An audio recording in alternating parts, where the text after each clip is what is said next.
कृष्णा आज जानकारी लेकर आए हैं एक और सत्य घटना के ऊपर। जब एक साधिका जो पूजा पाठ भक्ति से बिल्कुल दूर थी, जब उन्होंने साधना का मार्ग अपनाया तो उनके घर की देवी किस प्रकार से सवारी रूप में उनके ऊपर आई और क्या रहस्य की बात उस देवी ने बताई। ये बात है उस साधिका की जो सुबह 10 बजे से पहले सोकर नहीं उठती थी, खाना बना के खाते खाते 2 बज जाते थे और खाना खाने के बाद दोपहर में फिर सो जाती थी। रात में 12-1 बजे तक घूमना, अपने पति के साथ घूमना, बाजार में घूमना, बच्चों के साथ यहां वहां घूमना, एंजॉय करना, पूजा पाठ से कोई लेने देना नहीं। तो ये साधिका का ऐसा जीवन था। फिर साधिका के जीवन में कुछ ऐसी समस्या आई कि कुछ लोगों ने उसके साधिका के ऊपर क्रिया करी। ऐसा माना जाता है कि जो क्रिया की गई थी उस साधिका की जेठानी के द्वारा क्रिया कहीं गांव में जाके करवाई गई थी।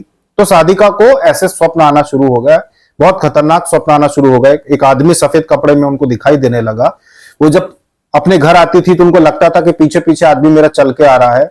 देखती थी तो दिख भी जाता था उनको, वो व्यक्ति सफेद कपड़े में वो दिखता था कि मेरे पीछे आ रहा है, बिल्कुल खुली आंखों से। तो वो परेशान हो गई। जब वो परेशान हो गई तो उन्होंने देखा कि क्या मेरी कोई पहचान में व्यक्ति है जहां मैं बैठक करा सकूं, देवी देवता के स्थान पर जा सकूं। तो उन्होंने अपने रिश्तेदार से संपर्क किया। एक रिश्तेदार के विषय में उनको उनकी मम्मी जी से पता चला, माता जी से पता चला कि भाई एक रिश्तेदार है, उनके यहाँ पर बैठक होती है, तो तुम वहां पर उनसे बात करके और वहां करके उनके यहाँ पे बैठक कराने के लिए चले जाओ, वहां पे बैठक होती है। अब इन्होंने रिश्तेदार के यहाँ पे फोन लगाया कि भाई हमको बैठक करवानी है और ये मुझे समस्या हो रही है। तो उन्होंने कहा कि ठीक है, हो जाएगी बैठक। अब ये गए बैठक करवाने के लिए। वहां पे पहुंचे, उन्होंने बोला कि भाई देखो ये क्रिया की गई है, आपके ऊपर क्रिया की गई है और ये परिवार की ही महिला ने करवाई है और इसके लिए ये सामग्रियां लगेंगी, ये आप लेकर आना, फलाना दिन लेके आना। उस दिन जो महत्व है इसको काटने का, तो हम इसको ठीक कर देंगे, आप लेकर सामग्री आ जाना। अब ये अपने घर वापस आ गई, सामग्री इकट्ठी करना शुरू हो गई। जब दोबारा इन्होंने फोन लगाया अपने रिश्तेदार को कि वो बैठक करने के लिए उन्होंने बुलाया था, इस दिन बुलाया था, तो रिश्तेदार के मन में जो भी गलत भावना आई कि यार क्यों इनको अपन अपने घर आने दें, क्यों इनके लिए अपन कहीं बैठक में मदद करें। तो वो पलट गए, उनका स्वभाव बदल गया। उन्होंने कहा कि नहीं वो अभी तो बैठक नहीं करेंगे, वो उनको काम है, दूसरी जगह जा रहे हैं, वो तो बैठक नहीं करेंगे। इन्होंने सीधे उस व्यक्ति को फोन लगाया जो बैठक कर रहे थे कि आपने बुलाया था, उस दिन हम सामान हमने इकट्ठा कर लिया, हम आ जाएं। तो उन्होंने कहा नहीं मैं अभी कर नहीं रहा हूं, मुझे कहीं जाना है। मतलब उनके रिश्तेदार ने उनको भी बोल दिया कि उनकी बैठक मत करो, वो तो अभी कम आयु में हैं, पता नहीं क्या करवा ले अपने से। तो उनको भी भड़का दिया। अब ये निराश हो गई कि भाई एक ही तो बैठक करने वाले मिले थे और रिश्तेदार ऐसे निकल गए कि बैठक करने से मना करवा दिया। कोई बात नहीं, तकलीफ में तो हूं मैं, कुछ तो करूंगी मैं। अब शादी का परेशान, कोई संपर्क में नहीं जो बैठक करवाए। बहुत ज्यादा बच्चेदानी में उनको ब्लीडिंग होना शुरू हो गई, बहुत तकलीफ शुरू हो गई। अजीबोगरीब सपने आ रहे हैं, सपने में डर रही हैं, बहुत तकलीफ है, पेट में जलन हो रही है। अब समझ में नहीं आ रहा करें क्या। डॉक्टरी इलाज करवाया तो डॉक्टर की तो इलाज पहले से चल ही रहा था, उन्होंने तो कहा था भाई ऐसी ऐसी दिक्कतें हैं और इसका तो बहुत लंबा इलाज चलेगा। पर इनको पता तो चल चुका था कि क्रिया की गई है और स्वप्न दिख रहे हैं मुझे, क्योंकि अगर शारीरिक रोग है तो शारीरिक रोग अपनी जगह है, पर मुझे ये आदमी खुली आंखों से दिख रहा है, ये क्या है, मतलब नकारात्मक शक्ति है कुछ ना कुछ। अगर सिर्फ डॉक्टरी इलाज से मुझे ठीक होना होता तो ये आदमी क्यों मेरे पीछे पीछे घूम रहा है, जो है नहीं वास्तव में, पर सिर्फ मुझे दिख रहा है, किसी और को नहीं दिख रहा। मैं जाती हूँ जब भी वॉशरूम तो ये मुझे दिखता है, मैं सीढ़ियों से ऊपर चढ़ के आती हूँ तो ये मुझे दिखता है और किसी को नहीं दिखता। मुझे स्वप्न में आता है, मुझे दबाता है, मेरी सांस रोकने की कोशिश करता है, गला दबाता है मेरा। मुझे सारी तकलीफें हो रही, मतलब नकारात्मक चीज है। मैं डॉक्टरी इलाज तो करवा रही हूँ, दवाइयां खा रही हूँ, पर नकारात्मक शक्ति भी है। ये मुझे चैन से नहीं सोने दे रही, रात भर जागती रहती हूँ कि मैं आंख बंद करूंगी और मेरे शरीर दबाना शुरू हो जाएगा। अब भाई जब भी वो आंख बंद करके सोने की कोशिश करती तो वो जो प्रेतात्मा थी वो उनको गलत स्थानों पे छूने का प्रयास करती, गलत स्थानों पे टच करती उनको। अब वो उस डर से कि भाई मैं तो सो ही नहीं सकती, मैं जागती रहती रात भर, जागती रहती रात भर। अब इनको साधना का पता चला कि भाई साधना जैसी भी कोई ऐसी चीज है जो की जाती है, क्योंकि जब व्यक्ति ढूंढता है ऑनलाइन नकारात्मक शक्ति से बचने के उपाय, या भूत प्रेत से कैसे बचे, या घर से भूत कैसे भगाए, इस प्रकार की चीज जब वो सर्च करता है तो उनके सामने वीडियो आए साधना के वीडियो आए, तो उन्होंने साधना विधि मांगी कि साधना विधि चाहिए, ऐसी ऐसी समस्याएं हैं। साधना विधि इनको पता चल गई, साधना करने बैठ गई हैं। साधना इन्होंने करना शुरू करी। कुछ दिन में इनके दिमाग में ये विचार आए कि भाई देखो, मैं साधना तो कर रही हूं, पर मैं क्यों ना, और मेरे अंदर से भावनाएं आ रही हैं कि मैं क्यों ना इसमें कुछ और अलग करूं साधना में ही। जैसे कि मैं भोग प्रसाद चढ़ा रही हूं प्लेट में, तो मेरा मन कर रहा है कि बेलपत्र पे प्रसाद रख के फिर मैं चढ़ाऊं। मेरा अंदर से मन कर रहा है कि मैं हवन में ये सामग्रियों में कुछ चीजें अलग से मिला दूं, या मैं इन चीजों से भी सामग्री से हवन करूं। मन कर रहा है कि मैं मंदिर में जाके ये चीजें भोग लगाऊं। मन कर रहा है कि मैं एक से ज्यादा मंदिर में भोग चढ़वाऊं। तो जो जो मन उनका करता था वो सारी चीजें उन्होंने की।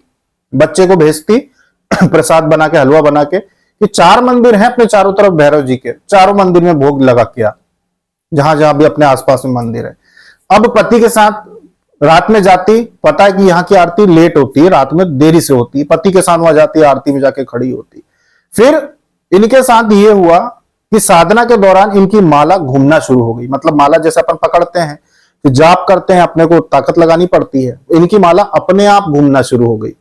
जब माला अपने आप घूमना शुरू हो गई तो ये चौंक गई कि ये क्या चीज हो रही है। इनको बिल्कुल समझ में नहीं आया कि हो क्या रहा है। इसके बाद इनके शरीर में भारीपन आने लगा, शरीर भारी होने लगा। शरीर भारी होने लगा तो इन्होंने पूछा अपने माता से, अपने मायके वालों से कि मेरा शरीर भारी हो रहा है, और मैं अपने ससुराल में किसी से बता रही हूं तो वो कह रहे हैं कि प्रेत बाधा, तो क्रिया तो की गई थी, वही प्रेत शरीर में आ रहा है तुम्हारे, वही तकलीफ दे रहा है तुमको, जो तुमको दिखाई देता वही प्रेत है, शरीर में आ रहा है, वो भारी कर रहा है शरीर को, दिन में भी आ रहा है।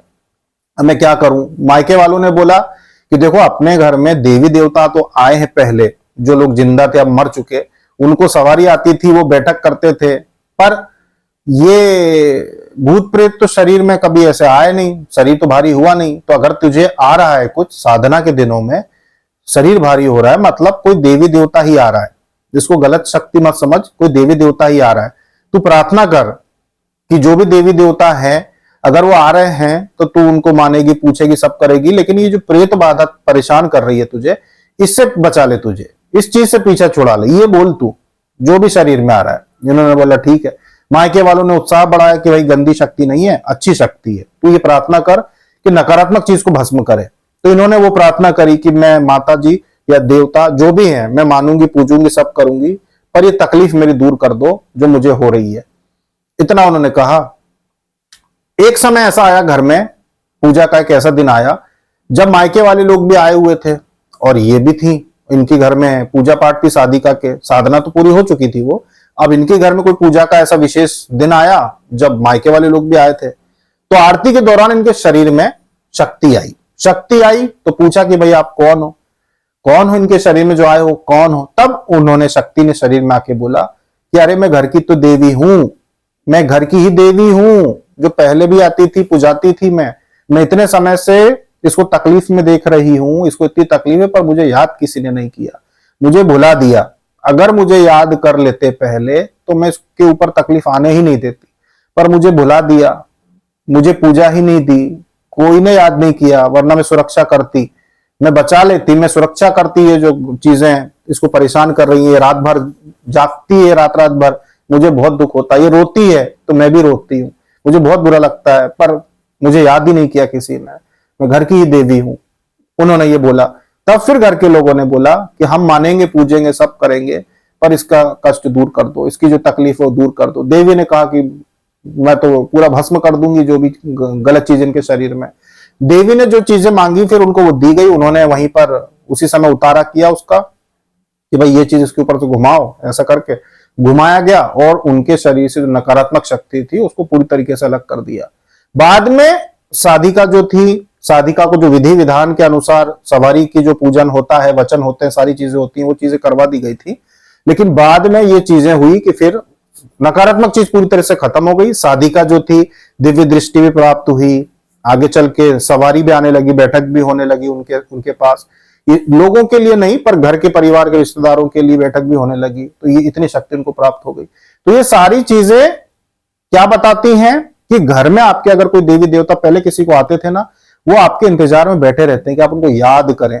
अगर वो पहले से हैं, अगर कोई भी क्रिया करेगा आपके ऊपर, कोई भी नकारात्मक चीज अगर आपके घर पे आने वाली होगी, बस अगर आपको पता है कि अपने घर में कोई सवारी आती थी, अगर आप साधना कर रहे हो, अगर आप घर में पूजा पाठ कर रहे हो, अगर आपने उनको याद किया कि मेरे घर में दादाजी को कोई देवी आती थी, मैं उन देवी से प्रार्थना करता हूं कि मेरे घर से नकारात्मक शक्तियों को बाहर करे, क्रियाओं से हमारी सुरक्षा करे, हमारी सुरक्षा करे, हम आपको मानेंगे, पूजेंगे, हम आपके लिए प्रसाद चढ़ाएंगे। करना कुछ नहीं रहता है, दिया लगाते ना बस, तभी अपनी देवी की जयकारा लगा दी।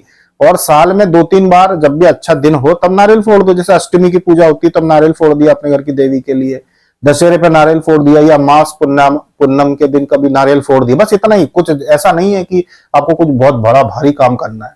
तो बस उनको याद करने से, उनके नाम से घर में नारियल फोड़ने से, उनके नाम से घर में दिया जलाने से भी वो आपकी सुरक्षा करने के लिए आ जाते हैं। और नहीं तो अगर आपको पता ही नहीं है कि घर में किसी को आती थी सवारी, तो आपके ऊपर कितनी भी बड़ी क्रिया होगी ना, जिन देवी देवताओं को पूजा नहीं मिलती, उनको पूजा नहीं दी जाती, वो आपकी सुरक्षा नहीं कर सकते। उनको पूजा आपकी तरफ से मिलना जरूरी है, तभी वो आपके घर में आ सकते हैं सुरक्षा की दृष्टि से। ये नियम होते हैं देवी देवताओं के कि बिना श्रद्धा, बिना पूजा वो आपके लिए कुछ नहीं कर सकते। ऐसे ही तो हवन में होता है कि जब आप हवन करते हो तभी ब्रह्मांड के सभी देवताओं को, देवी देवताओं को, नवग्रहों को आहुतियां जब प्राप्त होती है, तभी वो आपके फिर योग बदलते हैं, आपका भाग्य बदलते हैं, आपकी स्थिति बदलते हैं, ग्रह स्थिति बदलती है, सब कुछ जब आप हवन के द्वारा उनको आहुतियां देते हो। तो पूजा जब आप देते हो, उसी ऊर्जा का उपयोग करके वो आपकी मदद कर पाते हैं। ये सृष्टि का नियम है कि जो कर्म करेगा उसको फल मिलेगा।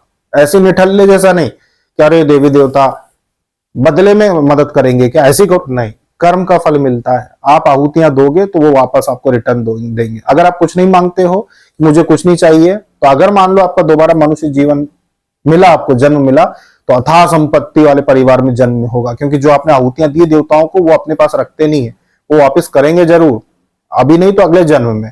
अगर मोक्ष मिल गया तो वहां आपको सहायता मिल जाएगी, उसी चीज को पुण्य के रूप में गिन लिया जाएगा। तो ये चीज होती है। तो कभी भी अपने आप को अकेला समझने की बजाय अपने घर के देवी देवताओं को याद जरूर करो। बोलो कि मेरे घर के देवी देवताओं, मैं दिया जला रहा हूं आपके नाम का, मैं नारियल फोड़ रहा हूं आपके नाम का। वो कितने भी भूले बिसरे हो, कहीं दूर बैठे हो अपने स्थान पे, गांव में कहीं खेत में आपके देव स्थान पे बैठे हो, अगर यहाँ पे उनके नाम का नारियल फोड़ा है ना आपने, अगर उनके नाम का दिया जलाया, वो वहां से यहाँ सुरक्षा करने के लिए आ जाएंगे। और बहुत सारे लोगों के घर में देवी देवता पूजाते थे पहले, पर अब नहीं पूजाते। लोगों की मृत्यु हो गई, जिनके शरीर में आते थे वो जा चुके हैं, अब उनकी कोई पूजा ही नहीं होती। और इनका इष्ट भगवान की भक्ति से, मोक्ष से बिल्कुल अलग है, कोई दिक्कत नहीं है। आप अपने घर के देवी देवता, कुलदेवी कुलदेवता को भोग लगाइए, दिया जलाइए, इससे कोई दिक्कत नहीं है। आपकी भक्ति तो चलती रहेगी मोक्ष पाने के लिए। इष्ट भगवान की माला जप है, कोई दिक्कत नहीं। आप भले ही आप हरे कृष्ण महामंत्र या ओम नमः शिवाय आप प्रतिदिन जप करो, तब भी आपके घर के देवी देवता, कुलदेवी कुलदेव ये खुश रहते हैं। इनको अलग से जाप की जरूरत नहीं होती कि आप कुलदेवी के नाम का जाप करो या घर के किसी देवता का जाप करो, ऐसा बिल्कुल नहीं। वो तो ये कहते हैं कि तुम जिसका चाहो उसका जाप करो, बस हमें याद करो। बस आप उनको याद करो, घर में स्थान दो, कभी कभार नारियल फोड़ दिया आपने, वो आपकी सुरक्षा करते हैं हर प्रकार से। तो आप लोग भी इस बात को समझो, जैसे कि हमने आपको सत्य घटना सुनाई कि कैसे देवी ने आके कहा कि इसको इतनी तकलीफ थी पर मुझे किसी ने याद नहीं किया, मुझे कोई याद करता तो मैं बचाती, मैं सुरक्षा कर देती। बस वही चीजें होती है कि देवी देवता कई पीढ़ियों तक आपके घर पे दृष्टि रखते हैं कि अगर ये हमको याद करें तो हम पहुंच जाए इनकी मदद करने के लिए। तो आप भी अपने घर के देवी देवता, भूले बिसरे देवी देवताओं को याद करो, उनके नाम का दिया जब जलाते हो तो आप जयकारा लगाओ और उनको याद करके उनके नाम के नारियल फोड़ो। भले ही महीने में एक बार अमावस को फोड़ दो, पूर्णिमा को फोड़ दो, या 6 महीने में एक बार, या नवरात्रि में जब भी नवरात्रि आती है तब उनके लिए फोड़ दो आप। मतलब साल भर में भी अगर आप गिनती लगाओगे तो 4-5 बारी बस नारियल फोड़ने रहते हैं अपनी इच्छा से बस, और वो प्रसन्न हो जाते हैं कि भाई हमें याद किया।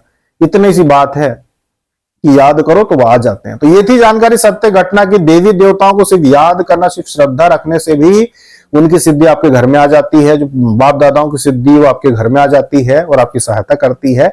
जय श्री कृष्ण।